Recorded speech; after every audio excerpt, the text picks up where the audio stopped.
Fala aí, pessoal, a gente vai avançar agora em outro grupo patrimonial, o patrimônio líquido, né? E também vamos ver as subvenções, que não é patrimônio líquido, mas a gente vai trabalhar aqui junto com esse grupo do patrimônio líquido. E à medida que a gente vai caminhando nessas modalidades de suprimentos indevidos, né? Suprimento por meio de venda fictícia, suprimentos não comprovados, simulação de baixa de duplicatas, enfim, tudo isso, à medida que a gente vai caminhando, a gente vai perceber que tudo isso vai repercutir lá no caixa. Então, ainda que a gente vá falar aqui agora sobre patrimônio líquido, as suas repercussões são lá no caixa, no disponível, porque esse é um dos focos da auditoria fiscal, né? Identificar omissões de receita. E quando a gente trabalha com omissão de receita, omissão de vendas, a gente está trabalhando indiretamente com um grupo de disponibilidades, né? Com os recursos disponíveis para a empresa fazer as suas aquisições, enfim. Então, ainda que a gente caminhe em diversos grupos patrimoniais, tudo tem relação lá com caixa, aquilo que a gente viu bem no início, né, do saldo credor de caixa. E assim a gente vai trabalhar aqui, vamos avançar no patrimônio líquido e vamos verificar agora o aumento de capital social sem comprovação, tá? Quanto à efetiva entrega dos recursos. Vamos ver aqui. Bom, a gente já viu que tudo gira em torno do caixa e do saldo credor de caixa. Eu tenho aqui um saldo credor de caixa de 500 e a gente já sabe que saldo credor de caixa significa o quê? Omissão de receita, porque nós não temos como ter um caixa negativo, porque caixa é disponibilidade. Então, não existe recurso negativo, tá? A não ser que a empresa recorra a um empréstimo, mas esse empréstimo, nesse caso, se integraria às disponibilidades. Então, não existe caixa negativo. E para encobrir o caixa negativo, o que é que a gente tem visto até então? Que as empresas, os contribuintes, para camuflar isso, dão sempre um jeitinho de fazer um suprimento indevido, um suprimento não comprovado no caixa. E uma outra forma de fazer isso, dessa vez agora a gente trabalhando com o patrimônio líquido, é o aumento de capital sem comprovação em relação à sua efetiva entrega dos recursos, tá? Então assim, nós temos o caixa negativo, o que é que eu preciso aqui para camuflar esse caixa negativo, o que caracteriza a omissão de receita? Eu preciso colocar algum valor aqui, ó. Eu preciso arrumar algum documento que me permita fazer esse lançamento contábil aqui, colocar um valor a débito no caixa, para que esse caixa não fique negativo, porque se ficar negativo é fratura exposta, omissão de receita. Então eu preciso dar um jeitinho de colocar R$1.000 aqui nesse caixa. Como é que eu posso fazer isso? Uma das formas é aumentar o capital social. Então o sócio estaria integralizando mais capital social, ó, 1.000, porque aí nós aumentamos o capital social com a contrapartida aqui no caixa. E quando envolve sócio, é sempre fácil de se criar essas situações, porque o sócio ele tem o domínio da empresa, ele é o dono da empresa. Então ele pode fazer qualquer tipo de contrato com a empresa, né? Ó, vou fazer um contrato de empréstimo, vou fazer um contrato de aumento de capital social. Ele faz o contrato que ele quiser sobre qualquer coisa, porque no final esse contrato não vai ser cobrado, porque a empresa é dele, né? Então assim, fica fácil manipular as informações. E uma dessas formas de se fazer um suprimento é por meio da integralização de capital. Então o sócio vai simular aqui a integralização de capital social, a contrapartida, lançamento a débito no caixa, e aí meu caixa que era 500 negativo passa a ser 500 positivo, tá? O objetivo dessa auditoria, como toda auditoria fiscal a gente já viu, é comprovar a efetividade, né? A efetividade. Esse é sempre o núcleo da nossa auditoria, ó. Comprovar a efetividade dessa transação, dessa operação, comprovar que ela existiu de verdade, porque no papel ela vai existir sempre, né? É muito fácil criar um contrato, fazer alterações no seu contrato social, simulando a integralização de capital, porque o sócio é o dono da empresa, então isso é muito fácil de fazer. O que é difícil de se simular? É difícil de simular a efetividade, né, dessa transação. E é isso que a gente vai buscar, ó, a efetividade da transação. O auditor deve analisar assim os clichês, a capacidade financeira de quem está fazendo essa integralização e a efetividade da entrega desse recurso, desse valor aqui de 1.000. Não basta dizer que fez a integralização de 1.000. É preciso comprovar a transferência desse recurso para a empresa, né? É preciso comprovar se quem está fazendo essa integralização teria condições de fazê-lo. Então, esses pontos é que a gente vai focar para trabalhar essa auditoria aqui, de PL, suprimento de caixa com aumento de capital. Vamos ver aqui como já foi decidido em algumas instâncias administrativas, ó. Ementa suprimento de numerário, né? Um dos pontos-chave que a gente está estudando, suprimento não comprovado de caixa, porque tem relação com a omissão de receitas. Quando a gente tem suprimentos não comprovados, o saldo credor de caixa, nós temos a presunção de omissão de receitas. E aqui, o que é que foi feito? Um aumento de capital, só que esse aumento de capital ele foi não comprovado. Então vamos ver a descrição. Se o sujeito passivo não comprova a origem e a efetiva entrega do numerário correspondente à integralização do capital social, cabe a presunção de omissão de receita. A escrituração contábil de contrato de assunção de dívida de uma subsidiária para com outra empresa do mesmo grupo, sem identificação da natureza da operação que deu origem à dívida, não justifica nem a origem nem a efetiva entrega do numerário. O que é que essa decisão está dizendo aqui? Que não basta ter papel, não basta ter documento. Não adianta o sócio dizer, eu integralizei 1 milhão na empresa. Calma, né? Integralizou como? Cadê o comprovante da transferência bancária desse recurso? Né? Então a gente vai em busca sempre da efetividade. A auditoria fiscal não se resume a mera conferência formal de papel. Papel sempre vai existir, tá bom? Então a gente vai em busca da efetividade, essa é a nossa palavrinha-chave aqui, ó, nessas auditorias aqui de suprimento de numerário. Vamos comprovar a efetividade da transação.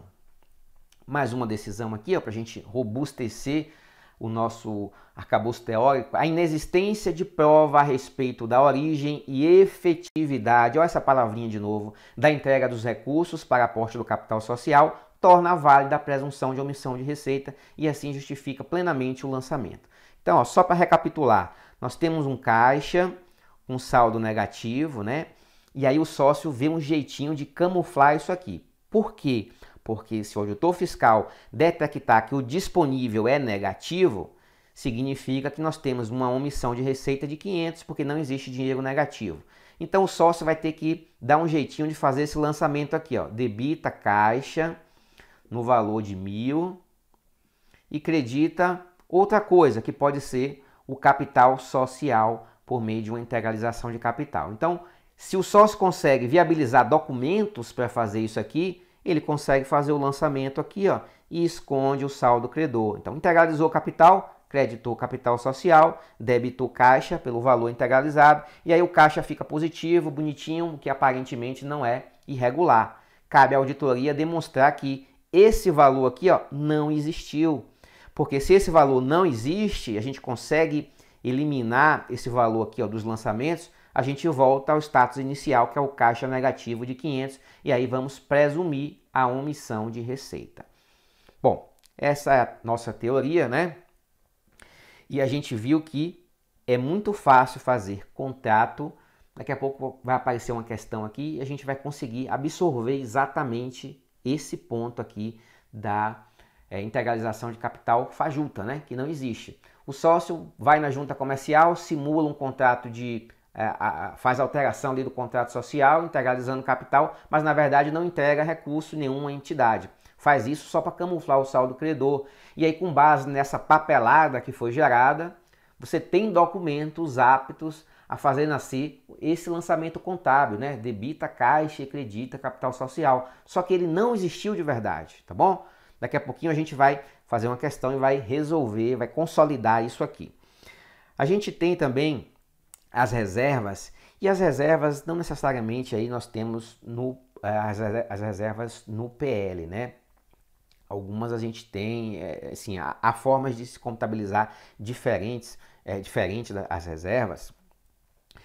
E qual é a característica das reservas? Ela não transita por resultado, é um reforço do capital, e aí pode surgir de variadas circunstâncias, ó. Pode ser ágil na emissão de ações, bônus de subscrição, partes beneficiárias.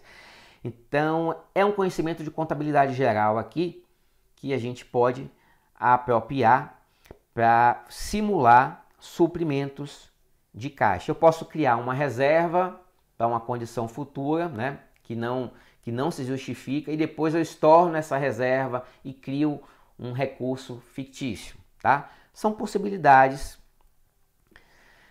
Vamos ver as nossas subvenções aqui. Bom, nós temos aí alguns editais, eu trouxe apenas alguns exemplos, ó, Santa Catarina, Distrito Federal e Alagoas, só para falar em físicos recentes, que trazem esse tema da subvenção logo depois da contabilização de reservas e antes de adentrar na auditoria de contas de resultado. Então, o que eu quero chamar a atenção de você aqui é que o tema subvenção, quando ele vem disposto ali nos principais editais, ele está vindo nessa ordem aqui, ó. Nós temos lá auditoria de PL, contabilização de reservas, na sequência o edital coloca auditoria de subvenções e depois a auditoria de resultado. E quando ela coloca essa auditoria aqui em subvenções entre a auditoria de resultado e a contabilização de reservas, ela dá a entender que o tema das subvenções são um assunto dentro da auditoria de IPL e fora da auditoria de resultado, tá? Mas na verdade a gente vai ver que as subvenções têm mais a ver com resultado do que com PL. Isso se deve porque esses últimos editais aqui, ó, Santa Catarina, DF, Alagoas, que são físicos recentes, eles provavelmente se basearam em um edital anterior. E a contabilidade, antes dessa reforma que passou a contabilidade, tinha essa contabilização das subvenções. Mas agora a gente precisa gravar, né, ter esse elemento aqui, que as subvenções é uma auditoria basicamente de resultado, tá? E não de IPL. Esse ponto é importante a gente citar. O que é uma subvenção? Né? Ela deve ser reconhecida como receita, portanto não é no PL, tá? Ao longo do período e confrontada com as despesas que pretende compensar em base sistemática, desde que atendidas as condições deste pronunciamento. Aqui é um trechinho do pronunciamento contábil. A subvenção governamental não pode ser creditada diretamente no patrimônio líquido.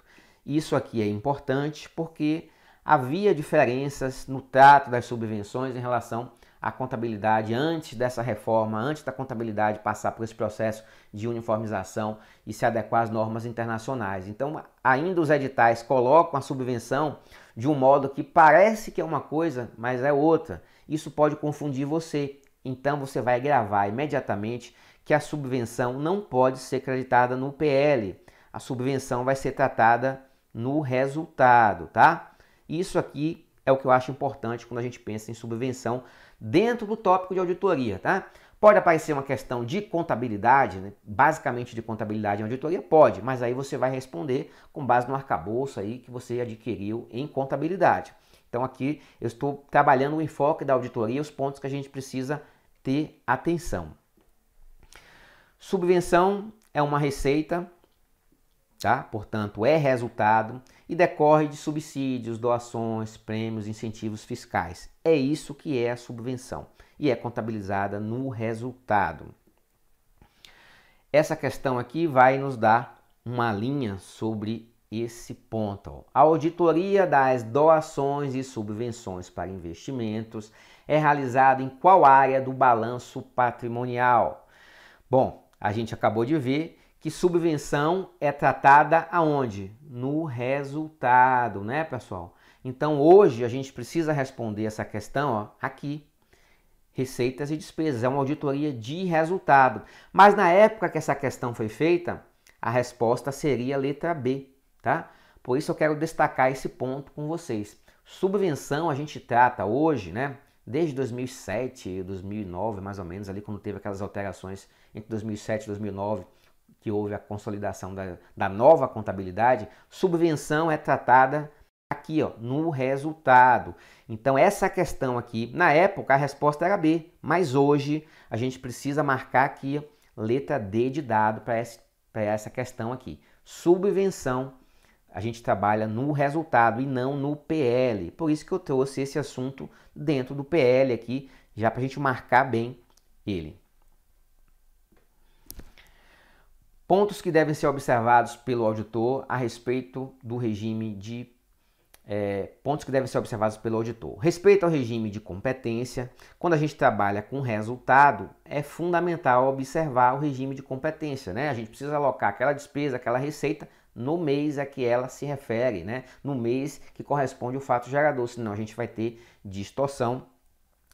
A gente precisa examinar documentos que formalizam ou que homologam essas subvenções, né? Então, assim, são incentivos fiscais, muitas vezes exigem uma certa condição, exigem que a empresa cumpra alguns requisitos para poder gozar dessa subvenção e devemos destacar a correta contabilização sem transitar pelo PL. Nós temos duas subvenções, né? A condicional e a incondicional. A condicional, naturalmente, depende de uma condição. Nesse caso aqui, a subvenção ela é reconhecida como uma receita diferida no passivo e a gente vai apropriando à medida que vai cumprindo as condições. Portanto, o seu reconhecimento é no balanço, né? No balanço patrimonial. Passivo é uma conta patrimonial. E aquela subvenção que não depende de condição, direto no resultado. Reconhecimento na DRE sem passar pelo PL, ok? Bom, essa foi então a nossa auditoria de PL e a respeito da questão, eu indiquei que a gente iria trabalhar uma questão, deixa eu voltar aqui ao nosso início do PL para poder indicar como foi a questão que apareceu em uma prova recente, né? A prova dizia assim: o sócio integralizou capital, uma quantia significativa, né? Uma quantia, vamos botar aqui 1 milhão, tá? Então, ó, nós temos o caixa da entidade negativo, 500 mil. Aí o sócio integralizou capital social de 1 milhão e lançou aqui 1 milhão. Então, o que é que o auditor fez aqui? Para identificar. Primeiro ele olhou se esse 1 milhão entrou nos cofres da empresa realmente, olhou o extrato bancário, né? Olhou, enfim. Aí, normalmente, o que é que o sócio vai dizer se esse valor é falso? O sócio vai dizer assim, esse 1 milhão foi em espécie. Então já fica bem estranho, né? Porque ninguém entrega 1 milhão em espécie. Tá tudo bem, foi em espécie, mas você sacou de onde esse recurso de 1 milhão? Você sacou da sua conta? Me mostra aí o seu extrato bancário para ver você sacando esse 1 milhão antes, né? Ele precisa ter uma origem, é assim que a gente vai buscar a efetividade. Aí o sócio pode dizer assim, não, esse 1 milhão eu já tinha embaixo do colchão. Ok, tá bom. Então me dá a sua declaração de imposto de renda aí para eu ver se na sua relação de bens e direitos indica que você tem dinheiro em caixa de 1 milhão para poder fazer esse empréstimo. Então você vai cercando as pontas soltas, né? De modo que você, ao final, você vai concluir que não existe prova da entrega desse numerário que foi supostamente resultado da integralização de capital. Você vai verificar que esse sócio não tem na sua declaração de imposto de renda um patrimônio de 1 milhão para poder fazer a integralização. Então a busca pela efetividade deve exigir de você fazer essa busca na periferia, nas questões que estão fora da empresa. Não adianta você olhar um contrato social apenas, porque o contrato social está lá dizendo que houve integralização de capital. Então a busca da efetividade não fica presa a mera formalidade de documentos. Documentos sempre haverá. O que não haverá é a efetividade. Então fica atento a esse detalhe, porque efetividade, capacidade do supridor, capacidade financeira, isso é muito importante na auditoria fiscal. Ao longo aqui dos nossos exemplos, né, quando apareceu uma questão ou outra, a gente acabou abordando essa questão da efetividade, capacidade do supridor. E se não comprovar, vamos tomar esse suprimento como um suprimento não comprovado. E aí é importante dizer que quando você faz um contrato com uma parte, você faz o contrato sobre o que você quiser, né? A vontade das partes ali, o que foi pactuado entre as duas partes, é livre, né? Então, ó, se o sócio diz ali que vai entregar 1 milhão para a empresa, beleza, problema dele e da empresa, né? Que as partes estão firmando aquele pacto contratual ali. Mas quando você precisa comprovar para terceiros, especialmente ao fisco, você não pode simplesmente lançar meras alegações, falar, o dinheiro eu entreguei em espécie. Não, como assim, cara pálida, né? Como é que você entrega 1 milhão em espécie? Você contratou um carro forte para poder levar esse 1 milhão até a empresa, né? Então, assim, você vai Usa a sua criatividade também para poder buscar essa efetividade, porque não tem receita de bolo, né? Os casos clichês são esses, né? A transferência do numerário via transferência bancária por qualquer meio, TED, Pix, enfim, né? Operação ali no home bank, tanto faz, qualquer tipo de operação que comprove a transferência do numerário é importante. E o outro elemento é a capacidade do supridor. Não basta eu assinar um contrato dizendo que entreguei 1 milhão na minha empresa se minha declaração de imposto de renda diz que eu recebo auxílio emergencial e tenho um patrimônio de 10 mil reais. Então não está comprovado, tá bom? Então a efetividade a gente busca assim. A gente fecha aqui nosso tema do PL e subvenções.